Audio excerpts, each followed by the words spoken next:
Olá, tudo bem? Eu estou aqui com o Dr. Márcio Krakauer, que vai falar conosco hoje sobre diabetes.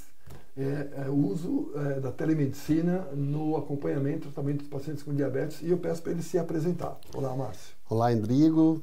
Bom, primeiro eu sou Márcio Krakauer, sou médico endocrinologista e hoje já vem muitos anos eu coordeno o Departamento de Saúde Digital, Telemedicina e Inovação da Sociedade Brasileira de Diabetes e também fui eleito como patrono dos alunos da Faculdade de Medicina do ABC. Opa, que bacana. Eu sou do ABC, da Liga de Telemedicina da Faculdade de Medicina do ABC. Que bacana.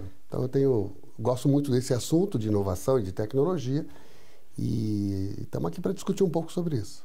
Legal. Você podia contar para a gente um pouquinho como é que está a experiência de vocês no... Bom, a telemedicina, ela foi muito utilizada na época da pandemia.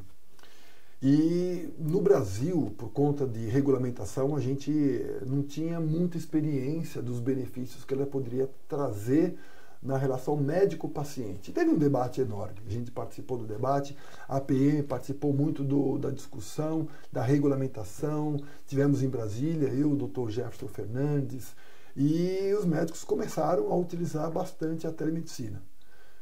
Conta pra gente como é que foi a tua experiência, antes, durante e depois. Como é que está hoje o uso da telemedicina? Aumentou, se estabilizou, diminuiu?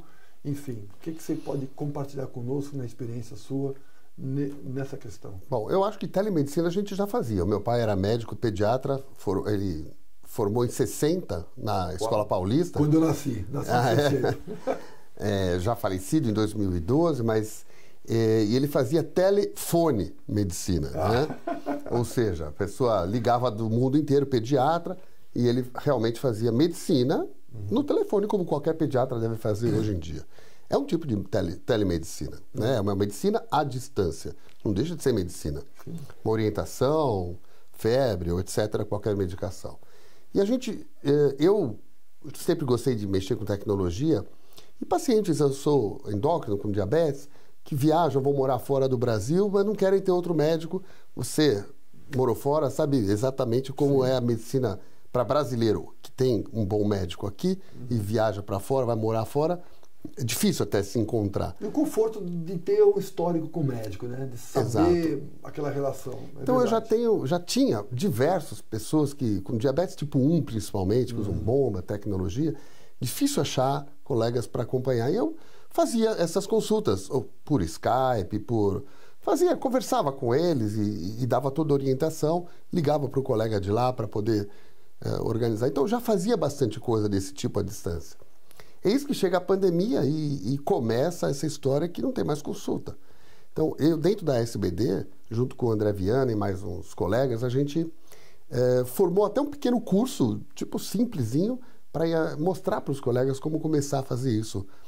Como se comportar na frente da câmera, como conversar, fazer anamnese, até onde dá para ir, até onde é melhor não ir.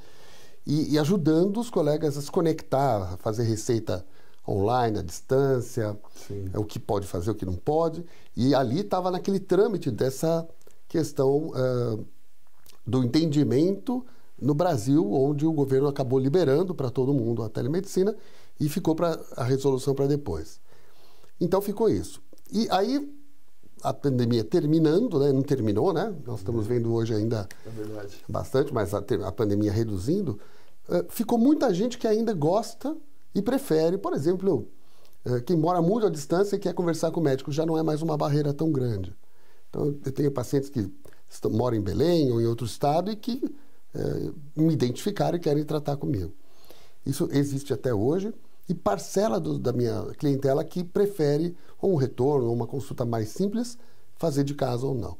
Então eu acho que hoje, eu não sei em média, porque eu não vi pesquisa disso, mas deve estar perto de uns 20%, 25% de pessoas que preferem e na minha agenda hoje é misturado. Tem agenda presencial e de telemedicina. Minha secretária disse, não, esse paciente não conseguiu chegar, vai fazer no carro. Uau! E vamos em frente, vamos.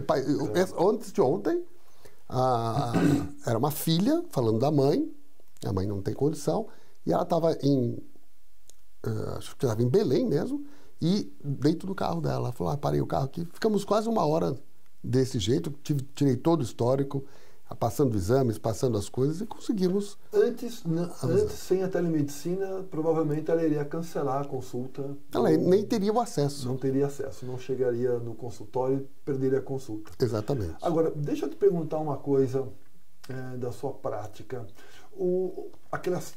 Você que tem paciente crônico, que ele vai regularmente ter uma periodicidade de passar contigo, estando bem ou não estando bem. Diabetes é uma doença que ela às vezes está desregulada, mas o paciente acaba não tendo sintomas. Você, por conta da telemedicina, e você tem exames que você faz periodicamente, e a gente aprendeu que a gente vai, examina o paciente, faz a investigação diagnóstica, ou mesmo quando é controle, e depois pede os exames. Nesses casos, às vezes você antecipa essa solicitação de exame para ter um tempo mais produtivo da consulta do paciente ou não? Isso Sim. Alterou um pouco esse processo seu de atendimento do paciente? Para mim, não. Porque o paciente de primeira vez, eu não sei o que eu vou lidar, então Sim, esse não. Perfeito. Apesar de que a gente vem vendo clínicas aí que a pessoa liga e já recebem listas de exames, então não vamos nem discutir não isso. Vamos nem entrar nesse não é a nossa medicina. Exato, não é Mas a nossa medicina. Eu examino a distância que seja e peço os exames que eu achar que deve. Mas eu sempre fui na prática já de deixar o próximo combinado. Como são pacientes crônicos, perfeito. Então meus pacientes passam na consulta, olha, eu preciso te ver daqui 6 meses. Então eu já te deixo os seus exames ou o que vai acontecer daqui 6 meses, Perfeito. faça antes para a gente se comunicar. Então a grande maioria vai bem. O que eu queria dar de dica é que eu tenho essa possibilidade, nem todo mundo tem, eu tenho uma enfermeira que faz uma pré-consulta. Ah, perfeito. Ótimo. Então ela liga... Legal você compartilhar isso conosco. Ela liga antes, peso, altura, ela ensina, se a pessoa não sabe medir a altura, ela tem a técnica, a balança, a cintura abdominal. Já deixa tudo pronto, está no meu prontuário. Já passou os exames em PDF, a gente já listou no meu prontuário eletrônico, os exames já estão passados, o que eu já tinha solicitado. Então eu já tenho tudo isso preparado, as partes de diabetes, sensores de glicose, dados da bomba de insulina, tem muitas conexões tecnológicas para serem feitas antes da consulta. Então, na consulta presencial ela faz isso numa sala à parte. E na pré-consulta de telemedicina, ela faz umas horas antes, um dia antes, e está tudo preparado. Então, o meu tempo é dedicado exclusivo para conversar, tratar e fazer exame físico. Porque tem exame físico, Claro sim. que tem. Então, a gente tem até o curso aqui, né, de telepropedêutica, que eu pude contribuir com vocês aqui na APM. Fantástico. E eu fui estudar algumas coisas que eu sabia, outras eu fui criando. E aí eu fui ler... Por exemplo, até para compartilhar... Por exemplo, uma ferida no pé.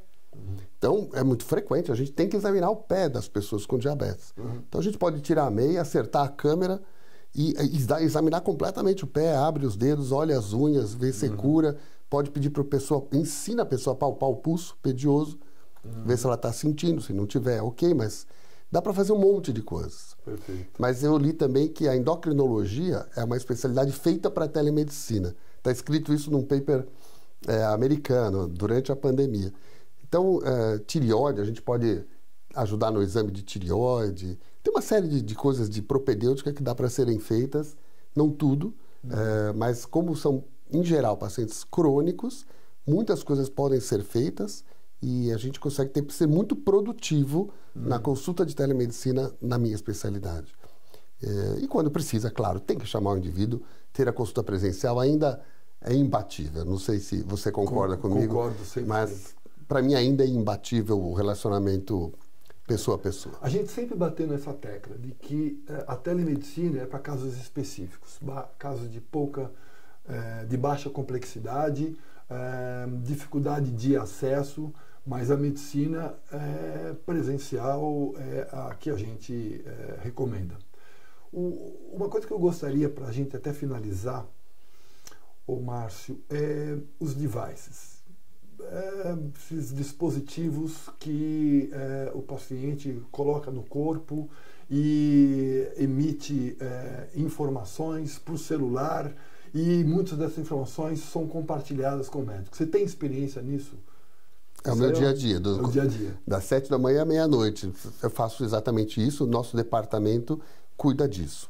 Existe um cuidado das grandes empresas com o compartilhamento desses dados, eles são fechados, mas hoje a gente está vendo uma profusão de devices que não têm esses cuidados, que são entregues para baixar custo, são empresas pequenas e que isso é um problema. Então, por exemplo, bombas de insulina podem ser hackeadas, o seu código, e controladas à distância. Nossa. Isso é possível. Então, isso já é uma dificuldade tremenda. Eu e um colega, o Fernando Malherbe, fomos chamados para participar da discussão de inteligência artificial na medicina, em devices médicos, no governo nacional, justamente pelo risco que tem de você poder hackear um sensor ou uma bomba de insulina e interferir no tratamento dessa pessoa, à distância. Então, é preciso essa compreensão. Mas estes dados, em geral, são fechados entre o paciente e o médico, que ele permite. Ele tem que permitir, ele tem que colocar o endereço do e-mail ou um código para fazer essas conexões. E aí, então, ele não é livre nas boas e grandes empresas. Então, fica a dica de que não é qualquer device que tecnicamente deveria ser usado por essa questão. E a gente não se dá conta de quanto isso é importante. Né? Se pegar uma pessoa muito conhecida que tem diabetes, ator, cantor, e divulgar os dados da glicemia de 400 por aí. Sair por aí vai ser hackeado hoje em dia, né? Ou um político, alguém diferenciado que está na mídia. Isso pode ser muito danoso para a pessoa, para o sistema e para a relação médico-paciente. Então, as grandes empresas, elas dão conta disso, mas cobram o custo disso. Mas como que o médico e o paciente podem se proteger disso? Bom, tem que ter o registro da Anvisa desses devices. Esses devices, todos que eu estou falando, que a gente utiliza na prática nossa, estão todos regulados pela Anvisa, todos liberados, todos têm essa questão. O também é um órgão que faz controle disso? Ou não? Alguma coisa assim, depende do tipo de device. Em geral, não. A Anatel, porque eles têm comunicação por telefonia, alguns deles precisam da Anatel, mas a Anvisa todos. E eu tive na Anvisa para discutir isso recentemente, o ano passado, para essa história toda. Eu gostei muito do que eu vi, com o que eu conversei. Muita seriedade. Estão muito bem preparados. Muito preparados. Eles têm níveis de 1 a 5 nessa questão de device, de telemedicina, de inteligência artificial, e eles têm exigências para cada tipo de nível. Então, por exemplo, um aplicativo é nível 1, é mais tranquilo. Um device que carrega informação e que vai injetar insulina já é nível 5. Então, é muito interessante, eu não conhecia, fiquei impressionado positivamente com os engenheiros com quem eu conversei lá, e achei que a gente tem boas expectativas para eles nos ajudarem nessas questões. Fantástico. Márcio, mais uma vez, muito obrigado pela tua participação e contribuir conosco e compartilhar com nossa audiência aí essas informações. Fico à disposição. Obrigado a vocês.